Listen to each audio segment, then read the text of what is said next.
नमस्कार। हिंदू राष्ट्र 3.0 में आपका स्वागत है। साथियों, जैसा कि सभी को पता है कि जो हमारा ये चैनल है हिंदू राष्ट्र 3.0, ये भारतीय जनता पार्टी समर्थित है और हिंदुत्ववादी समर्थित चैनल है। थोड़ा व्यू कम आते हैं, लेकिन हम और हमारे साथी अमनपाल बराबर हिंदुओं को जगाने का काम करते हैं। हरियाणा चुनाव में हमने शुरू से ही कहा, हम गुड़गांव पहुँचे, झज्जर पहुँचे, रेवाड़ी पहुँचे, यहाँ पे हम लोगों से बराबर बातचीत करते रहे। और जब बातचीत करते रहे, उन्होंने बताया कि जो बीजेपी के खिलाफ एंटी मोदी बना है, एंटी बीजेपी बना है, ये सिर्फ चुनाव का एक माहौल बनाने के लिए बना है। कुछ ऐसे लोग थे, हमें कुछ ऐसे लोग मिले जो बीजेपी को कैमरों पे तो विरोध कर रहे थे, लेकिन हकीकत क्या था, वो कहते थे यार कुछ भी वोट तो हम मोदी को देंगे, वोट तो हम बीजेपी को देंगे। हम फंस गए लोकसभा चुनाव के दौरान वोट देके। आपको याद होगा हरियाणा में किस तरीके की राजनीति हुई। कांग्रेस ने आवाज़ उठाई, कांग्रेस के लोग, कांग्रेस के जो कार्यकर्ता नौजवान थे, कांग्रेस के जो कार्यकर्ता बेरोजगार थे, कांग्रेस के वो कार्यकर्ता जिन्हें नौकरी नहीं मिली, कांग्रेस के वो कार्यकर्ता जो किसी कारणवश किसी नौकरी से छट गए, उन्होंने कैंपेन चलाया देश में। हरियाणा के अंदर एक कैंपेन चलाया सोशल मीडिया की, बीजेपी की सरकार नहीं आएगी, बीजेपी ने ज्वाइनिंग नहीं दी। लेकिन हकीकत ये थी कि जो ज्वाइनिंग का जो मुद्दा था वो हाई कोर्ट के अंदर फंसा था। बीजेपी ने चुनाव के 6 महीने पहले ही सीएम बदल दिया। मनोहर लाल खट्टर के खिलाफ लोगों ने अफवाह फैलाई कि मनोहर लाल खट्टर चेहरे पर अगर चुनाव लड़ेंगे बीजेपी हार जाएगी। बीजेपी ने सर्वे किया और बात सही रही, बीजेपी ने उनको हटा दिया। लेकिन हरियाणा का चुनाव इसलिए दिलचस्प हो गया था कि हरियाणा की बेटी विनेश फोगाट गई ओलंपिक खेले। वहाँ पे 100 ग्राम वजन के कारण, ज़्यादा होने के कारण ओलंपिक से बाहर आ गई। लेकिन उनके साथी और जो ओलंपिक में गए थे और जो पैरा ओलंपिक में गए थे, वहाँ से मेडल जीते या न जीते, जब देश में आए तो प्रधानमंत्री मोदी से मिले। लेकिन विनेश फोगाट कांग्रेस के समर्थन से रैलियां की, कांग्रेस के समर्थन से धरना प्रदर्शन की, और जब वो एयरपोर्ट से उतरी तो कांग्रेस के नेता दीपेंद्र हुड्डा गए उनके स्वागत में।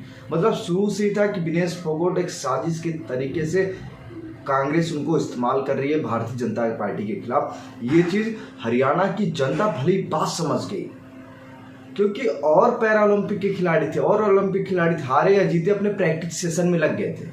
लेकिन विनेश फोगाट राजनीति करने के चक्कर में फंस गई।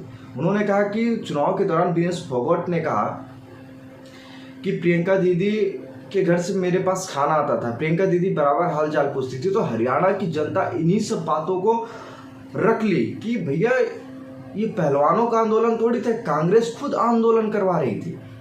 ये हरियाणा की जनता समझ गई। फिर जब किसान आंदोलन की बात हुई, किसान आंदोलन विनेश फोगाट पहुंच गए और तरह तरह के कांग्रेस के नेता पहुंच गए, बड़े बड़े लोग पहुंच गए। तो हरियाणा की जनता समझ गई किसान आंदोलन तो हो ही नहीं सकता, ये तो खालिस्तानियों अत्याचारियों का आंदोलन चल रहा है हरियाणा के अंदर। ये हरियाणा की जनता समझ गई। फिर बात आते हैं खर्ची पर्ची की सरकार। चुनाव शुरू हुआ, कैंपेन हरियाणा में कांग्रेस ने बढ़ाया और ऐसा माहौल बनाया कि माहौल बीजेपी के खिलाफ हो गया। सोशल मीडिया पे कांग्रेस ने एक ऐसा माहौल बनाया और देश की नेशनल मीडिया भी इसी माहौल में ढल गई। ओपिनियन पोल ला दिए कि बीजेपी के खिलाफ माहौल बन गया। मतलब हमारे देश का जो नेशनल मीडिया सोशल मीडिया के हिसाब से चल रहा है। खर्ची पर्ची की सरकार ये थी जिसकी पर्ची आ गई, जो खर्चा दिया पहले और पर्चा दिया, उसकी सरकार बन गई। फिर हरियाणा की जनता ये सब चीज़ें जानते हुए फिर उस बाद आई, चुनाव बहुत बढ़िया चल रहा था, कांग्रेस के फेवर में चल रहा था। फिर आई प्रियंका गांधी हरियाणा के चुनाव में आते ही लोगों को रॉबर्ट वाड्रा याद आ गया। यही प्रियंका गांधी के पति हरियाणा के किसानों की जमीन को चंद पैसों में खरीद लिया, रुपए में भी नहीं, पैसों में खरीद लिया। बीघों की जमीन पैसे में, 50 पैसे में 1 बीघा जमीन रॉबर्ट वाड्रा ने खरीद लिया था।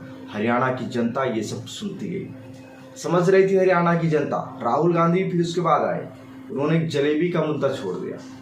राहुल गांधी की जलेबी का मुद्दा इसलिए बीजेपी ने उठाया क्योंकि राहुल गांधी को इतना पता नहीं कि जलेबी दुकानों पर मिलती है कि फैक्ट्री में मिलती है, क्योंकि उन्होंने कभी ठेले इन सब पे जलेबी खाया नहीं, हलवाई की दुकान पे कभी बैठ के समोसा उन्होंने खाया नहीं, तो राहुल गांधी को ये सब चीज़ें पता नहीं। तो हरियाणा की जनता ये भी देखी। फिर हरियाणा की जनता ने देखा कि कांग्रेस चुनाव जीतने से पहले ही गुटबाजी में लग गई। सैलजा गुट अलग, हुड्डा गुट अलग, सुरजेवाला गुट अलग, मतलब 3-3 गुट बट गए। यहाँ तक कि सैलजा और हुड्डा सोनिया गांधी के पास भी पहुंच गए, राज दरबार में।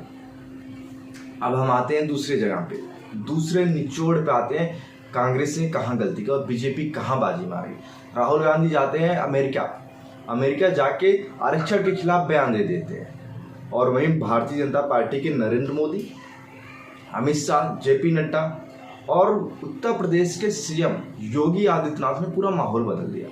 योगी बराबर कांग्रेस के खिलाफ मोर्चा छेड़ते रहे, आरक्षण के खिलाफ मोर्चा छेड़ते रहे, आरक्षण के समर्थन में भारतीय जनता पार्टी के नेता बोलते रहे, योगी बटेंगे तो कटेंगे का नारा देते रहे, योगी बाबरी मस्जिद की बात करते रहे, योगी राम मंदिर मुद्दा उठाते रहे, और अमित शाह लगातार राहुल बाबा पे तंज कसते रहे। राहुल ने जो अमेरिका में आरक्षण पे बयान दिया था, और बीजेपी की पूरी जो सोशल मीडिया आईटी टीम थी वो निष्क्रिय थी चुनाव में।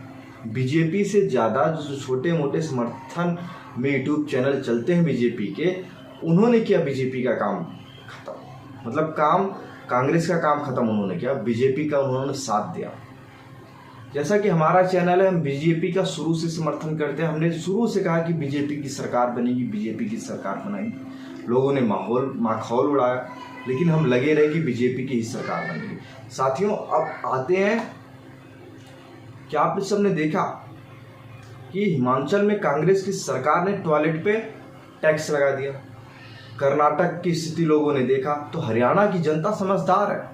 हरियाणा के नौजवान जवान सब शिक्षित हैं, रोजगार से भरपूर है, वो अपनी खेती करते हैं, अपनी किसानी करते हैं, वो आंदोलन धरना प्रदर्शन में नहीं जाना चाहते। उन्होंने देखा कि कर्नाटक और हिमाचल में कांग्रेस ने क्या कर रखा और क्या कर रखा है। हिमाचल में तो सैलरी देने के पैसे नहीं है।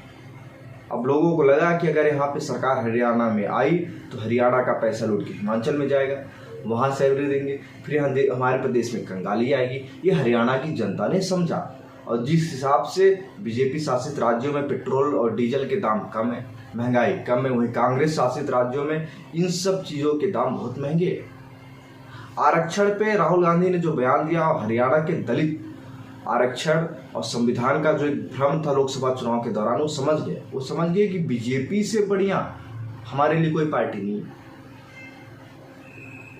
बाबा साहब अम्बेडकर को अगर किसी ने सम्मान दिया, वो बीजेपी ने दिया।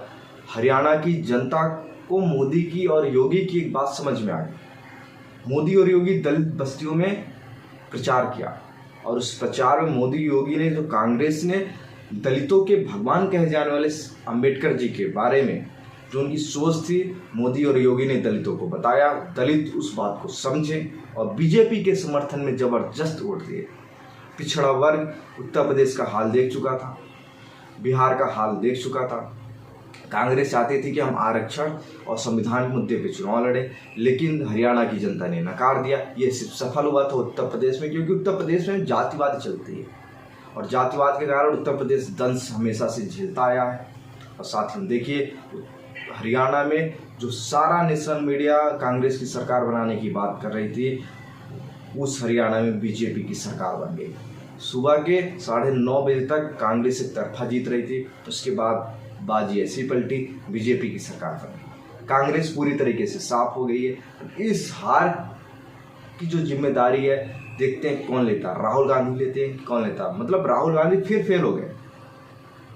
इंडिया गठबंधन के कारण वो 99 सीटें जीते थे, उत्तर प्रदेश में अखिलेश के कारण 7 सीटें जीते थे कांग्रेस, लेकिन अब पूरी तरीके से कांग्रेस फिर से साफ हो गई है। जम्मू कश्मीर में कांग्रेस 90 में से सिर्फ 8 सीट पे चुनाव जीती है, और बीजेपी वहीं 28 सीटों पे चुनाव जीती है। मतलब बीजेपी का दबदबा, मोदी मैजिक देश में अभी भी चल रहा है। हरियाणा में बीजेपी ने हैट्रिक मारी है, और ये बहुत बड़ी बात होती है कि लगातार 10 साल सरकार में रहने के बाद आपके खिलाफ एंटी कैंपेन चला, उसके बाद जब सरकार वापसी की, मतलब बीजेपी और मोदी, अमित शाह, नड्डा, नायब सिंह सैनी, मनोहर लाल खट्टर, योगी आदित्यनाथ, इन सब की जो टीम थी, इन्होंने बहुत अच्छे से काम किया। और साथियों, मुझे आपको एक चीज़ बताने में हर्ष महसूस हो रही है कि भारतीय जनता पार्टी ने हम जैसे छोटे कार्यकर्ताओं को आज इतनी बड़ी खुशी दी है, क्योंकि आज मेरा जन्मदिन भी है। और जन्मदिन के दिन पार्टी, माँ जैसी पार्टी, जिस पार्टी के लिए हमारे अंदर माँ जैसी भावना हो, उस पार्टी ने आज हमें इतना बड़ा इनाम दिया हमारे जन्मदिन के अंदर, जन्मदिन पे, कि हम परिकल्पना नहीं कर सकते थे कि हमारी पार्टी हमें इतना बड़ा गिफ्ट दे सकती है। सबके मन में एक संदेह था, डर था, हरियाणा में क्या होगा।